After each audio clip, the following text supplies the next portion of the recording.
كرم سلام كمي تخون كما ياللهم دحان دقنيخم امبار لوم خاص كن اشتي ريكورد خنقبر لكم بزعبا نايزي تشايلد تاكس كريديت مالتي اينو بزحت صبيوا زلهم كسابت نت مالي على 29 ورا حديلنا ግን ኮይኑ ኮንግረስ ኣይሕለፎን ክንብል ኮልና ግን ኣዝዮም ይሰርሕሉ ኣለዉ ናይ ብሓቂ ዘይረዳድኦም ነጥብታት ስለ ዘሎ እምበር ካልእ ኣይኮነን ንክሓልፍ ተስፋ ኣለዎ ሕጂ ግን ፅቡቅ ዝኾነ መፍትሒ ኣምፂኦም ኣለዉ ዝኾነ ሰብ ክሳብ ዕለት 29 ተፀናሕኩም ፅቡቅ እዩ ዝብል መልእክቲ ኣብ ዝሓለፈ መልእክቲ መሓላልፍና ነርና ሓበሻ ሓዲ ቀሽን ሕጂ ግን ፋይል እንተገበርኩሞ ፅቡቅ እዩ ድሓን ናብቲ ካብቲ ኮሚሽነር ናይ አርኤስ ዝመፀና መልእክቲ ኣሎ ናብ ኢና ክንከይድ ከምቲ ልሙድ እቲ ነጥብታት ሸር ክንገብረልኩም ኢና እሞ ያ ምሳና ፅንሑ ሓፀር ኣብ ውሽጢ 10 ደቂቃ ክንውዳእ ክንፍትና እዚኣ Let's try this. Okay. Good. መጀመርያ በዚኣ ክንጅምር በዚኣ ክንጅምር so far usually ናይ 2024 ካብቲ ማሊ ተኸፊቱ ዝኾነ ሰብ ካብቲ ማሊ ፋይል ገብር ይኽእል ታክሲ ወይ ከዓ ቀረፅ እንደገና ሪተርን ከዓ ክረክብ ይኽእል በዚ ኣጋጣሚ ማለት እዩ ስለዚ እንታይ ኢና ኢልና ኣብ ዝሓለፈ ነቶም ቆልዑ ዘለውኩም ብዝያዳ ፅንሕ እንተበልኩም ተመራፂ እዩ ምክንያቱ እዚ ዝብልዎ ዘለዉ ሕግታት እንድሕር ሓሊፉ ድሓር ተመሊስኩም ኣመንድ ወይ ከዓ ከምዚ ምግባር ዝኾነ ሪኣክሽን ምውሳድ ብዙሕ ወፃኢታት ንኸይሓትት እዩ ስለዚ እንታይ እዮም ዝገብሩ ዘለዉ ክሕልፎ ይከኣሉን ኣይሓልፍን ማለት ኣይኮነን ስቲል ፅባሕ ተስፋ ኣለና ያ ፅባሕ ረቡዕ ተስፋ ኣለና ኣብ ምርዳእ በፂሖም ኣለዉ ሶፋር እትዮም ሃውስ ዳርጋ ኣሕሊፎም እዮም ግን ሃውስ ስቲል እውን ክደግሙ እዮም ማለት እዩ ካብ ናብ ሽዑ ናብ ሴኔተር ክኸይድ እዩ ካብ ሴኔተር ከዓ ናብቲ ፕሬዚደንት ሓልፍ ማለት እዩ ሶ ኣይአርኤስ እንታይ ኢሎም እዮም ኣናውንስ ገይሮም ናብ ክመፅእ ኣይአርኤስ እንታይ እዮም ንህለኩም እቲ ኮሚሽነር ንሪኦ ዘለና እዚ ሓደ ናይ ኣይአርኤስ ኮሚሽነር ማለት እዩ ዳኒ እስኹም ኢሉ ንሓናብታ ነጥብኩም ፃና ኣብዚኣ ስለዚ እንድሕር ቆልዑ ኣለውኹም ኣብዛ ኣይትፀበዩ ማለት ነዚ ሕጊ ክሓልፍ ኢልኩም ኣይትፀበዩ ስለዚ እንድሕር ይግባኣኩም ኮይኑ ናይ ቆልዑ ቻይልድ ታክስ ክሬዲት እንድሕር ዝግባኣኩም ኮይኑ ድሓን ክሪአኩም ናይ ዓም ማለት እዩ ዝግባኣኩም እንድሕር ኮይኑ ሰኡልኩም ከም ኖርማል ፋይል ግበርዎ ድሕሪኡ ዋላ ሓንቲ ብዘይ ዝኾነ ኣክሽን ባዕልና ትገንዘብ ከዓ ሜል ክገብርዎ እዮም እንድሕር ግባኣኩም እቲ ኣዲሽን ተወሳኺ ገንዘብ ተልይኩም በዚ ሓድሽ ሕጊ ንብሎ ዘለና ምስ ሓለፈ ተወሳኺ ገንዘብ እንድሕር ኣለኩም ኮይኑሲ ባዕሎም ብዘይ ኣመን ብዘይ ተመሊስካ ናብ ኣካውንታንት ከይድካ ወይ ከዓ ዝኾነ ፎርም እዚ ምላእ ብዘይብሉሲ ባዕልና ክንሰድልካ ኢና እዚኣ እታ ፅሕፍት ነልኩም ስለዚ if there is any change that impacts your return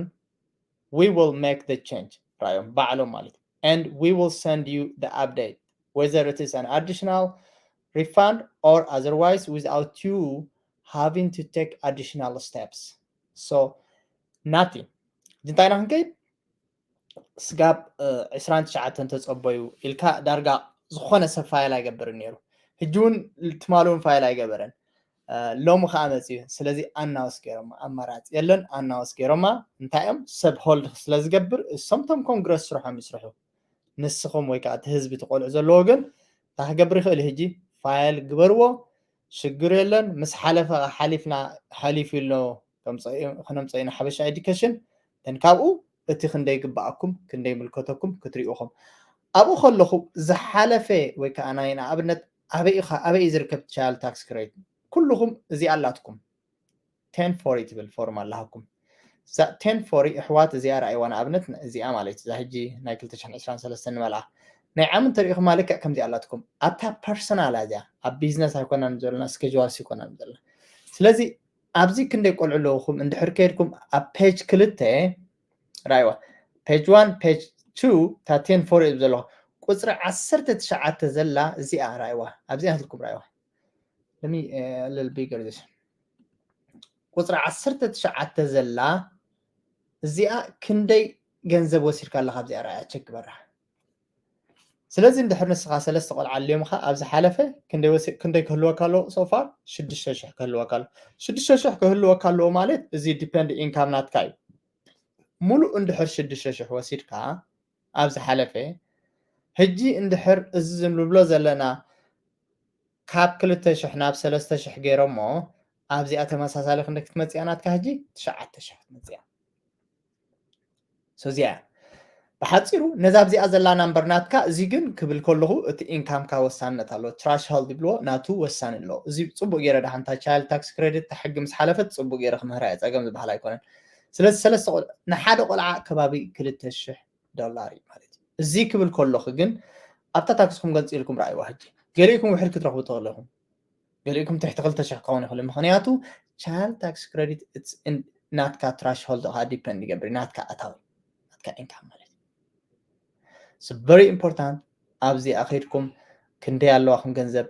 أو أرأيون هجيت حليف وخن بالكل مس حلفة إن حرس سلسة شح حليف تلنا سلسة قلعة اللي تشعت تشح خوني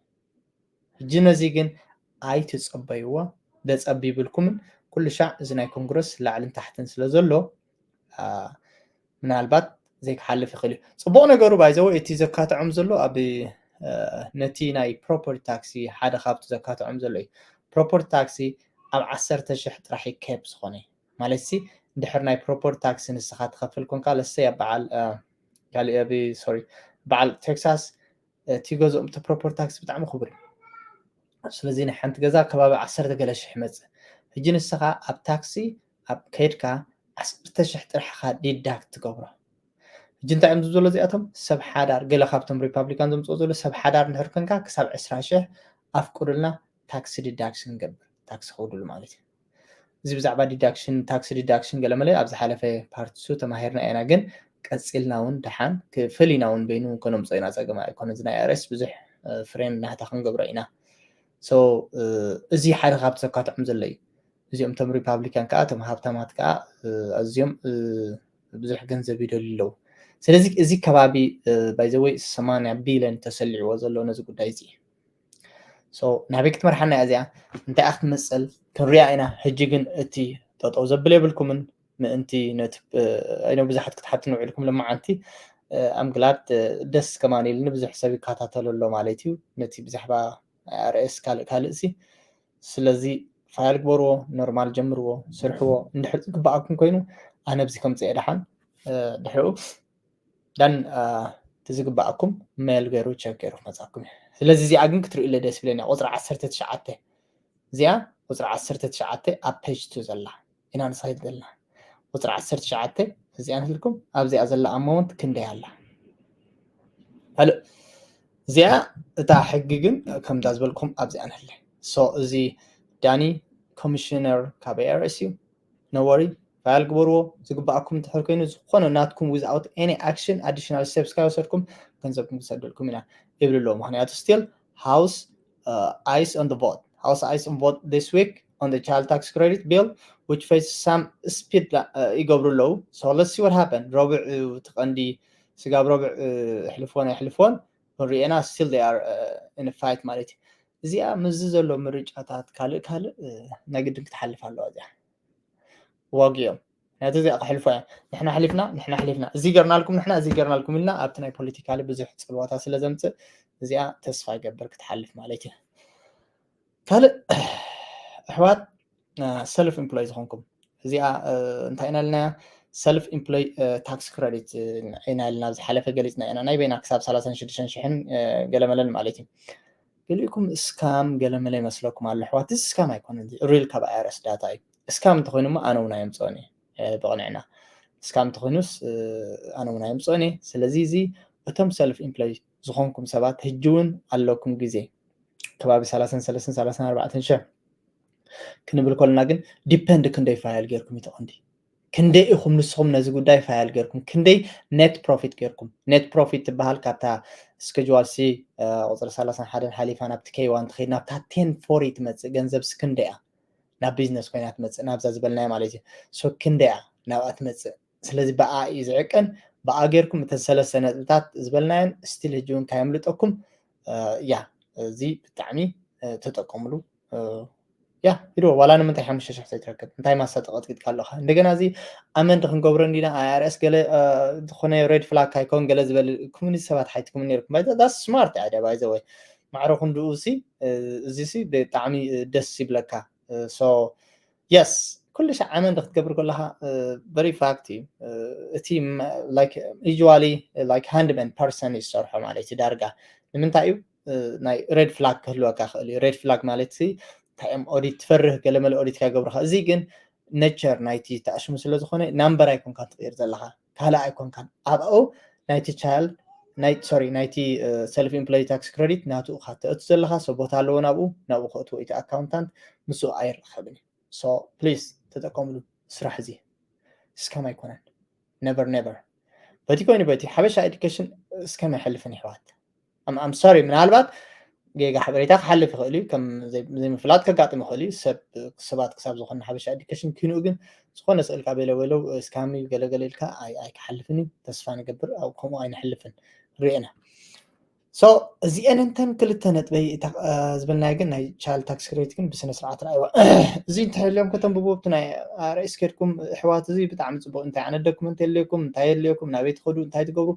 make sure زي IRS friend ناتكم كتجربوا فتنو قال صباح زخونة بزح نجرنا نتبذلنا صباح نبي حكي تسفى يقبر ناي صباح ريبورت مثلا بفدرالس تسفى لنا مسنا rate of interest so صباح follow قبرنا أهم صباح hope life خلينا وصينا ناي صباح زي أكداسيو so كل التنجرين صباح يقرصني for sure انتايجن ما أسكم زقرص خنا قرنا كل يوم ولا ما أسكم زقرص كم زقرص تي interest تزين قرنا بكات rate كات at least هنت قالك نهلو ناي سلزي እቲ ማርኬት ቁሩብ ይጫማደድ ኣሎ ብዙሕ ዓዲ ውዕል ሰራሕተኛ ክኾን ኣሎ ዳርጋ ሕጂ ቁሩብ ምስሊ ፍራይዴይ ወይ ከዓ ዝመፅእ ዓርቢ እውን ፀብፃብ ኣለና ናቱ ዝመፅእ ዓርቢ ክንደይ አንኤምፕሎይመንት ክህልወና እዩ ዓዲ ውዕል ሰራሕተኛ እታ ናምበር 3.8 እያ ዘላ ሶፋር ንሳ ቁሩብ ልዕል እተኢላ ቨሪ ዳንጀር ኣብ ሕማቅ ኩነታት ንኸይድ ኣለና ሎማዓንቲ ፅቡቅ ዝኾነ ኤርኒን ነይሩ ማለት ብዙሓት ካምፓኒታት ሎማዓንቲ እቲ ናተን መክሰብ ወይ ከዓ ናይ ዝሓለፈ ዓመት መክሰባት ከሪኣ ውዕለን ፅቡቅ ዝኾነ ኤርኒን ነይሩ ደስ ይብለካ እዩ ዳርጋ ኩለን ከምቲ ትፅቢተን ይመፅዩ እቲ ኢኮኖሚ ፅቡቅ እዩ ዘሎ ስቲል ግን so who knows we'll see what happen stock is moving around stock بطعمي موف يقبر له so S&P is it's higher record بطعمي higher record يقبر زلو so እቶም መደብ ዘለኩም እቶም ዲሌዝ ዘለኩም so it's time I don't know ኮፍ ምባል ፅቡቅ ኣይኮነን ገንዘብ ተሊካ ኤክስትራ ገንዘብ ክሰርሕ ክወፍር ፅቡቅ እዩ መተሓሳሰብ ማለት እዚ ፋይናንሻል ኣድቫይስ ኣይኮነን ሓበሻ ኤዱኬሽን መሓላልፎ ዘሎ እንታይ ዳ ከም ጀስት ትምህርቲ ማለት እዩ ስታክ ሙቭ ይገብራሉ ብጣዕሚ ፅቡቅ ለውጢ ይረአ ኣሎ ይዓብሎ ናይ ፅባሕ ከኣል ሓንቲ ንፅባሕ ንስታክ እጂ ብሕልፊ ገለ ሂንት እንድሕር ኢሉ ፌደራል ወይ ጀሮም ፓወል እንድሕር ገለ ንእሽተይ ተዛሪቡ ono height the rate can course in antelu you see that بعد S&P it's gonna hit like high record كأتي مالك bonds for sure might be down صباح مالتي أنصارنا تحسب خانة interest rate ندحر bond خاطر أشوف مقينة treasury bond ندحر down كينو بعد interest rate كا مسوق مثلا كا down خانة مالتي so price of bond يكون كنت بزله bonds مالتي price of bond high خالي interest rate كا lower خالي مالتي ስለዚህ very important ንፅባሕ ከምዚ ወዲኦም ክሳብ ዝኾኑ ሰገለ ሂንት ክረክብና ፅባሕቲ ማርኬት ናበይ ገፅ ይኸይድ ማለት እዩ so ድሕሪኡ ኸ ናይ ዓርቢ ፅቡቕቲ ሪፖርት ለሃና ክንደይ አንኤምፕሎይመንት ኣለዉ so ብዙሕ እንድሕር ዓዲ ውዕል ሰራሕተኛ ኣልዮም so ኣሸጋሪ እዩ ማለት እዩ so ስታት ዘለና again ሕፃር እስኪ እንጆይ ግበርዋ እስኪ ነዛ ቪድዮ እዚኣ thank you so much ከምዚ እስኪ ኮመንት ጻሕፍለይ ከምዚ ሕፅር ዝበለ ደስ ይብለኩም ዶ ኣነ እኳ እዚ I don't know ፋን ኣይገብረኒ ባይ ዘ ወይ ላይፍ ከኣቱ ከለኹ ክሪኦኩም ከለኹ ክትመፁ ከለኹም ደና መወዳእታ ሕቶታት ስለ ድሮብ ትገብሩ ነቲ ሕቶታትኩም ዲስከስ ስለ ንገብሮ እሲ እኳ እንጆይ ዝገብሮ ኣነ ግን እስኪ ለሚ ነው alright thank you